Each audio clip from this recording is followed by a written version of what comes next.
All right, so I'm going to get us started talking about outcomes. Outcomes it's kind of funny because I think we've all been in the outcomes business since the start of digital media. Obviously, if you spend money, you want outcomes. But it's become kind of fashionable to talk about it. So I'm going to talk about it, right? And I'm going to talk a little bit about the buy side and the sell side of how this is sort of changing, how AI fits in, how the open web is dying, how that fits in, all these sort of kind of, try to thread the needle through all these trends and put it in the context of outcomes, because that's the theme of today. So this all started because Joe Zapp. Is Joe here? Joe? Anyone? Joe? No. Okay, Joe's not here yet. He should be here today. He coined this phrase, the outcomes era, and then I decided to call our conference that, and then I was like, oh shoot, I should give Joe credit because he came up with the phrase, but then I changed the name to the era of outcomes, and his response was blaming me for changing the name. This is an exact quote from his email to me. So thank you, Joe. Why do outcomes matter? I think this slide sort of motivates it more than any other. The continued decline in CMO tenure. CMOs are being asked to produce financial results by investing and getting outcomes, and they're not apparently doing that great a job, or at least in the perception of their boards, they're not, because basically it's an ROI-based business. And there's even talk, obviously in the West Coast, very often growth doesn't report to the CMO. A lot of tech companies now put growth in the product org. You have some people saying, well, in B2B, maybe growth should be in the sales org, right? So it's a pretty challenging time if you're trying to create outcomes as a marketer. A different approach, this is one of those unfair comparison slides. AppLovin is the most valuable company in advertising outside of Google, et cetera. And they're in what I would call a very unsexy part of the business, app installs, right? It's a business that I don't really care for, haven't been that involved in, yet they have a giant $200 billion market cap because they were able to just harness that little, like the fusion reactor at the heart of marketing, which is they could get installs regularly and repeatably, and that's where the value came. So, starting with the buy side, and some of this is a bit rudimentary, but it's worth talking about. What we're trying to do is say, well, you have media exposures and you have outcomes, which is the things you want, and now we have to create a structure by which we're going to measure and deliver this. And it always has this problem of correlation or causation. And in the traditional digital conversion funnel world, there's two kind of categories of data in between these things. So the first category is proxy metrics, which everyone should be familiar with, something like a click or a viewability measurement or attention, which Mark from Adelaide is at a breakout, and he'll be arguing about this. But fundamentally, we're saying, well, there's something about this ad exposure that is measurable and therefore should be part of our understanding of how it generated outcomes. But then there's another layer, which is identity, which is who was the person, because ultimately until Agentic happens, it's still human beings who are buying these things and downloading these things. And so the question is, who was the human being, is a second layer of abstraction, where you're saying, okay, I have a outcome like a website conversion, and now I have to look up who this person was, or my best guess about who this person was, and then I have to correlate that to what happened in the media and try to make a story out of that. And I think we're all, at this point, fairly well versed in the problems with this. I'm not saying it's terrible. I'm not saying it's great. I'm just kind of, this, like attribution 101. And so there's really two approaches to solving this problem, very writ large. The first one is experimentation, and this is kind of the gold standard, where you kind of run science on the problem and try to figure out whether the outcome really happened, and there's a lot of variation on this. And I think we have Olivia up on stage from House, who's going to go through a lot of experimentation results that she's worked through. I'm really excited about that conversation. For a while, there was this sort of a little bit of a fad called ghost bidding, where you would buy some media and then you would simulate buying other media that you didn't actually buy and then compare the results. So you had a test and control. Ghost bidding, in my opinion, has really lost its luster because it was so dependent on cookies to be able to identify the users. So the user part became a real problem with that. Geotests, I think Bliss will be talking about this in their breakout, is very popular right now because it is kind of the lowest common denominator. If you can recognize where someone's geographically based, you can hold them out. There's a lot of other options, time-based blackouts, et cetera. The other general approach, other than experimentation, is AI, or really it's better correlation. So if we accept that we're just doing correlation anyway, you can do better correlation. You can use more inputs. You can have data from the e-commerce stores, from the so-called CAPI, conversion APIs that are proliferating with the major social networks. You can model this to death and get a better sense of what's working, even if it is effectively correlation. Which allows me to show my favorite comic ever, which I'll just leave here for a moment. So switching from the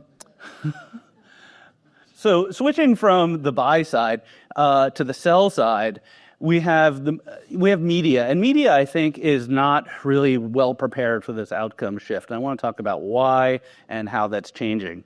On the media side, obviously, we have the tech giants, Meta, Google, you know who they are, and they have these inherent advantages in producing outcomes, which are scale.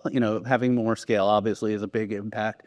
They know the user, the identity of the user in much better granularity than other folks.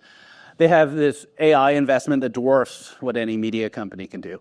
And they also have this closed loop. And I think this might be the most important thing, is that when you're using Facebook or Meta, I was called Facebook, but Meta, you're going from creative to targeting to outcome measurement in one system. You're not trying to stitch together multiple systems.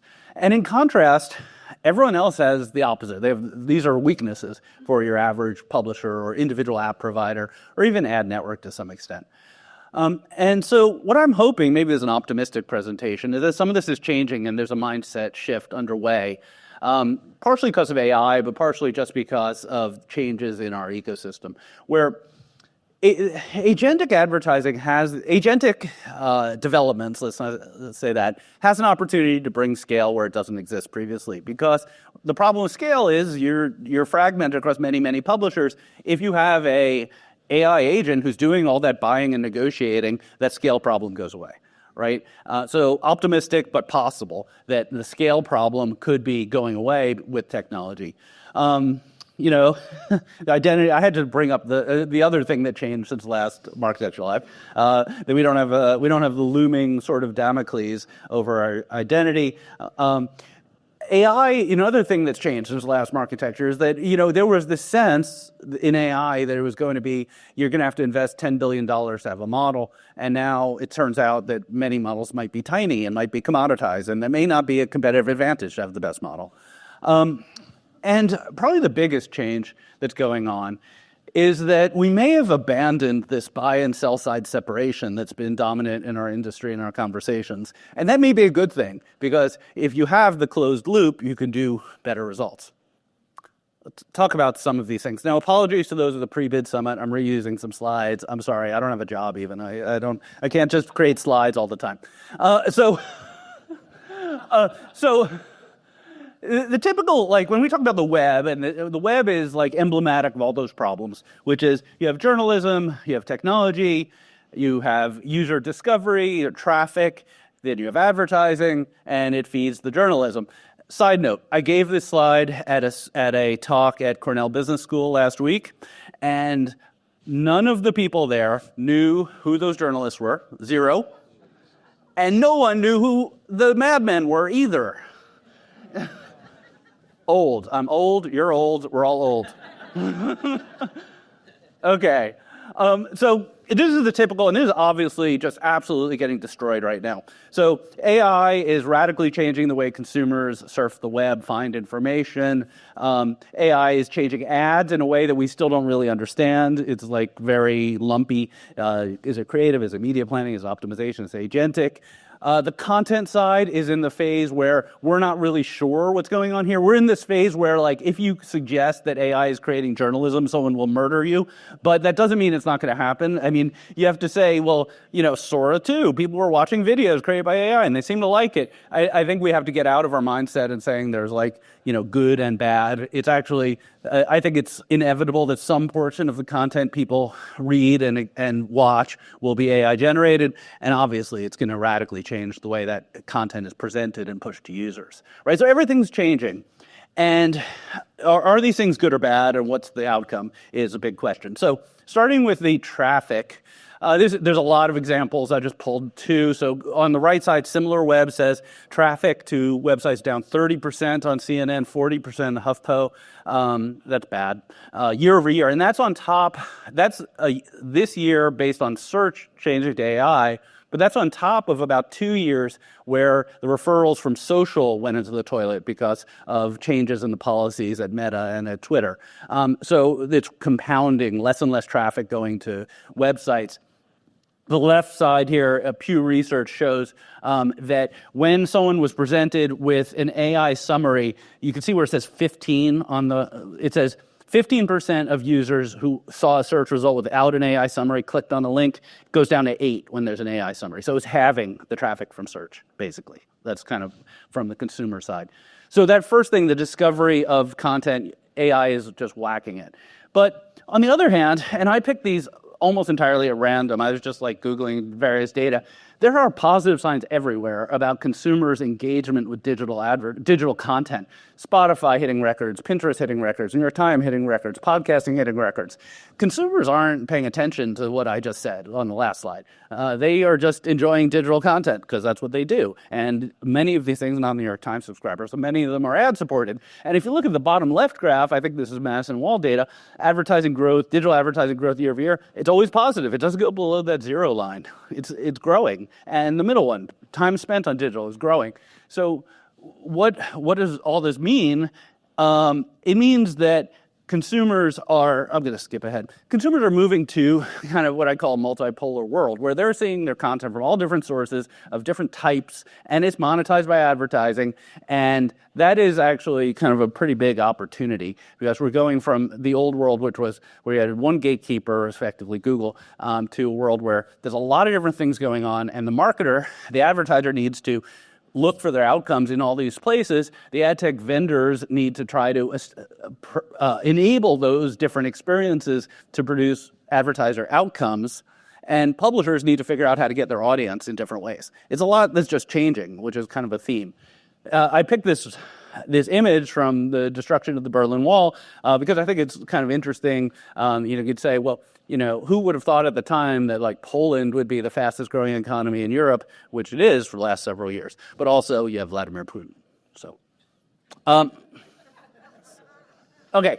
So I talked a little bit about scale buying. I actually had this slide from like at least 10 years ago, and it's still true, which is, why do ad networks exist? I often get asked this question, usually on Twitter by someone who doesn't know anything.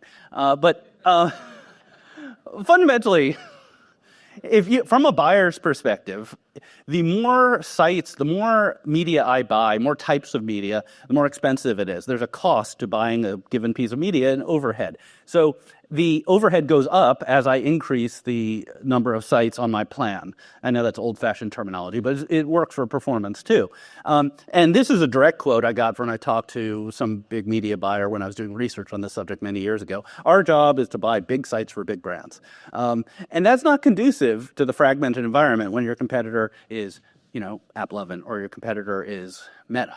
And the publisher side has the same problem, which is, I only have so many sellers and they're very expensive, right? I can only reach, a big publisher may only reach 300 advertisers at the most. And the rest of them, the rest million, they just don't talk to. That's why ad networks exist, to solve this problem. And they're not going to go away, right? Because this problem is not solvable.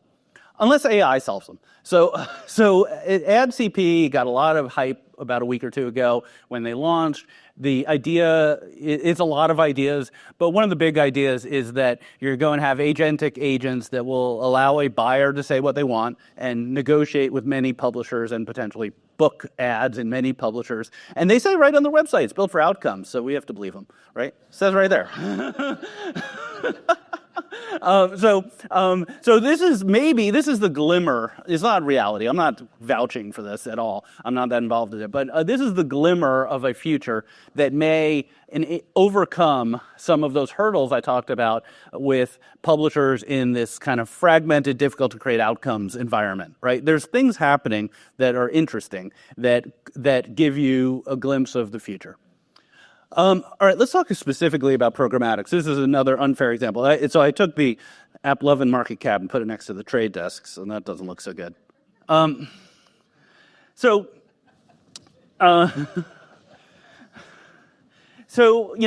when we talk about the history of ad tech, which is my favorite subject, you have this kind of funny situation, and we go back in time to the pre-ad exchange world, and the pre-ad exchange world was really dominated by ad networks, Blue, Lithium, and Interclick, and all those names that many of us old timers know.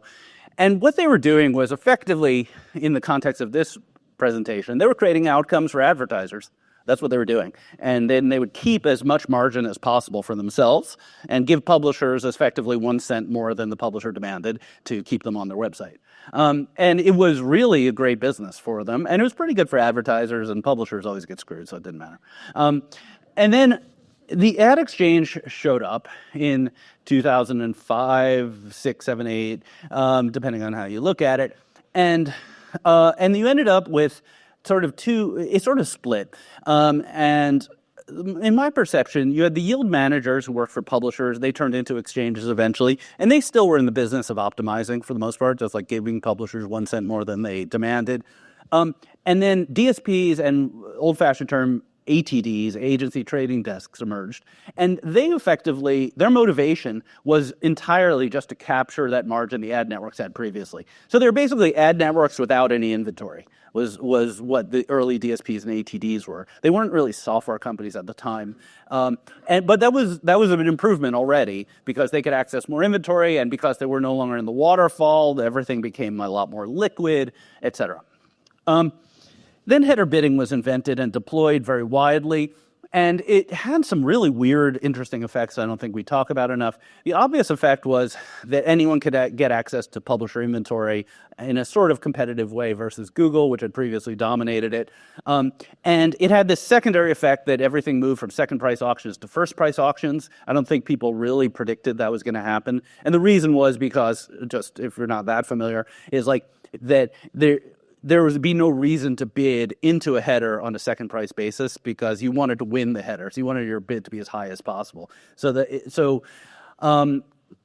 the end result was that because it was moving to first price, and because these companies were now kind of arm's length with each other, we got into this situation where both sides got this demand for transparency. Publishers said to their SSPs, you can't have hidden fees. And back then, people were removing fees. It was big news when, Magnite, I think at the time they were still called Rubicon, removed their buy-side fees.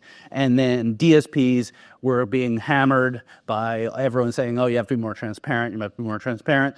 And both sides felt like they were in this world where they were becoming true software companies. They were going public. They were talking about that. And that sort of has now, where we are now, sort of collapsed on itself, where it turns out that on the sell side, there's really no reason to be transparent, because once again, you want to win the header auction. So who cares how much money you're taking? Who cares what your fee is if you're not winning, right? If you take too large a fee and lose, who cares, right? Well, the only thing that matters is that you win the auction and you give the publisher 1 cent more than they wanted.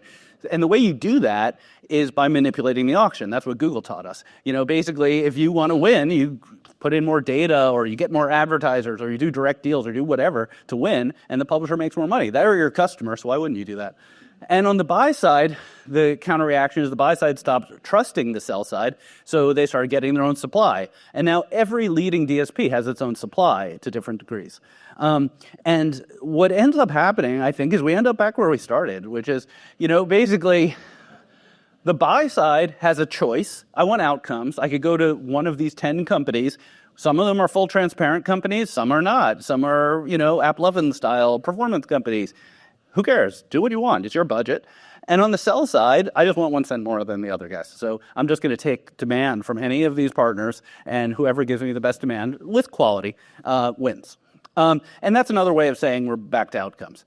And this is good. This is a good thing. You could produce better outcomes if you have the buy and the sell side in one system. That's what Google taught us also, right? That AdWords to AdX, that combination buy to sell side, gets better results. That's why people, for a lot of reasons, but one of the reasons is because they have enough data to make it work. The open world, like if you go up to the third row here, where we had this dream of SaaS products that were totally transparent on the buy side and the sell side, it turns out that's a good idea, but it is less competitively